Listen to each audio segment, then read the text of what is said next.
An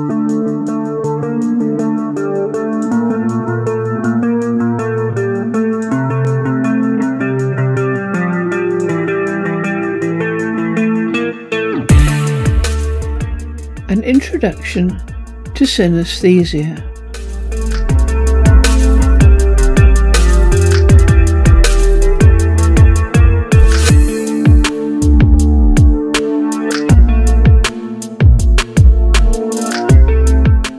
What is synaesthesia? Synaesthesia is a perceptual phenomenon in which stimulation of one of the 5 sensory pathways, taste, touch, hearing, vision and smell, leads to involuntary experiences in another sensory pathway. For example, T.C. Lethbridge, The Power of the Pendulum. I had a man helping me at an excavation of a Christian Saxon cemetery at Burwell, Cambridgeshire. He was down in a grave scraping small particles of soil into a biscuit tin for removal. It made a small tinkling sound. I went over to see how it was getting on. He looked up and said how much he was enjoying it, as it made such a pretty colour. I knew that I had always thought he was a bit odd, and now he seemed quite mad. However, I decided to ask what sort of colour it made. He told me it was a lovely pale pink. I went on talking about it and found that he appreciated all sounds in colour. I thought everybody else did too. It amazed him that I had never seen a coloured sound. People who have such experiences are known as synaesthetes. In a study of 500 people recruited from Edinburgh and Glasgow universities, it showed a prevalence of 4.4%, with 9 different variations of synaesthesia. The most common forms of synaesthesia are those that trigger colours. There is research to suggest that the likelihood of having synaesthesia is greater in people with autism. Lyle Watson, Supernature. A living organism depends on outside information. This arrives in 3 forms: electromagnetic waves, such as light, mechanical pressures, such as sound, and chemical stimuli, such as those giving rise to taste and smell. If the organism is an animal, all 3 kinds of signal are converted by sense receptors on the outside of the body into impulses of electrical energy that carry messages into the central nervous system. The fact that all news travelling along the nerves is conveyed by some kind of vehicle can be shown by diverting the traffic. If a nerve fibre from the tongue is connected to one leading from the ear to the brain, a drop of vinegar in the mouth is tasted as a loud and startling explosion. This is how some hallucinations occur, by drug or stress-induced short circuits in the sensory systems that allow music, for instance, to reach the brain as patterns of light.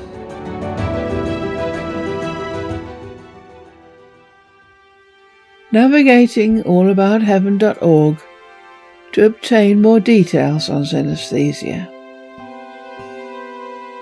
Our website, allabout.heaven.org, can be used to obtain both a more detailed explanation of synaesthesia, but a great number of observations, examples of people with synaesthesia. Go to the home page and click on Observations. Click on Types.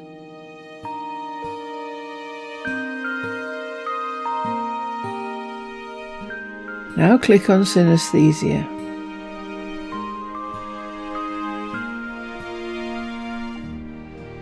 And you are presented with an explanation.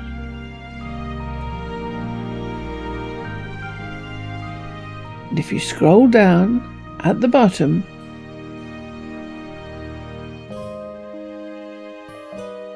a great number of observations, examples in alphabetic order. Select the one you require, click on it, and the full description will appear.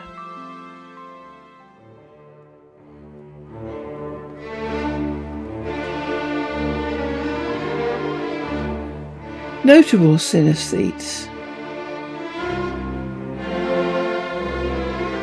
include composers Olivier Messiaen, Franz Liszt,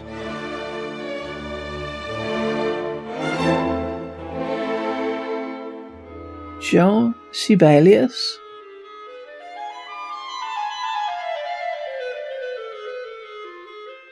authors such as Vladimir Nabokov,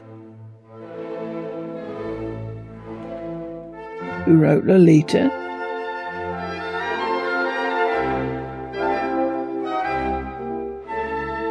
artists such as Vincent van Gogh,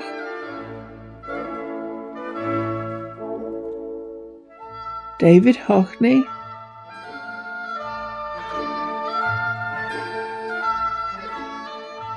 he sees colours to musical stimuli.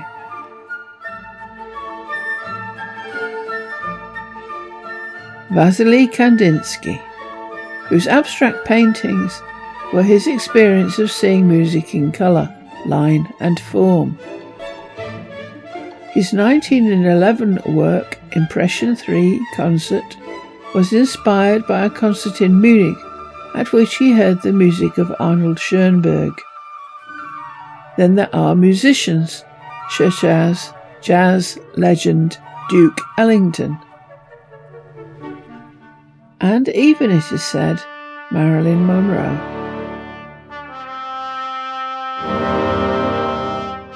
The French poet Charles Baudelaire was a synaesthete. 1857, correspondences. Perfumes and sounds and colours correspond. Some scents are cool as children's flesh is cool, sweet as our oboes, green as meadowlands. When synaesthesia is mixed with many other abilities. Solomon Veniaminovich Chereshevsky, 1886 to 1958, was a Russian mnemonist. A mnemonist is a person who has perfect perception recall. Most of what we know about Solomon Chereshevsky and his extraordinary abilities is due to the work of Alexander R. Luria, Professor of Psychology at the University of Moscow. Chereshevsky met Luria after he was told off for not taking any notes while attending a work meeting in the mid-1920s. To the astonishment of everyone there, and to his own also, due to his belief that everybody has such an ability to recall, he could recall the speech word by word. Over the years, Chereshevsky was asked to memorize complex mathematical formulas, huge matrices, and even poems in foreign languages, and did so in a matter of minutes. S became a sideshow curiosity in that he earned his living from his abilities for a time, but his ability was a burden as much as a gift.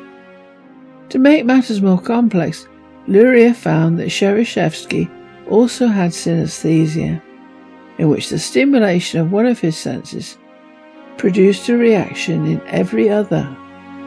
For example, if a Cherysheevsky heard a musical tone played, he would immediately see a colour. Touch would trigger a taste, sensation, and so on for each of the senses. One time, I went to buy some ice cream. I walked over to the vendor and asked her what kind of ice cream she had.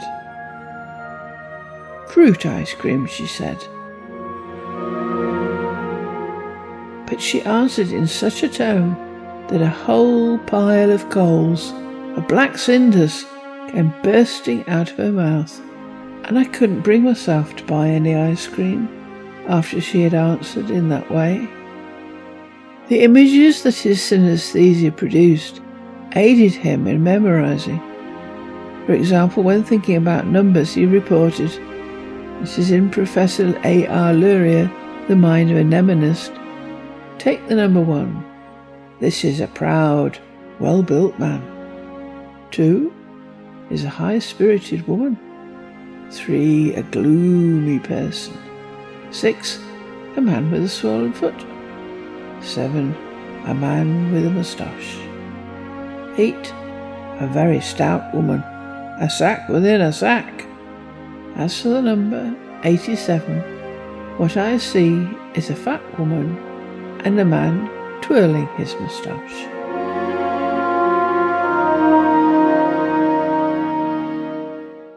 The playlist.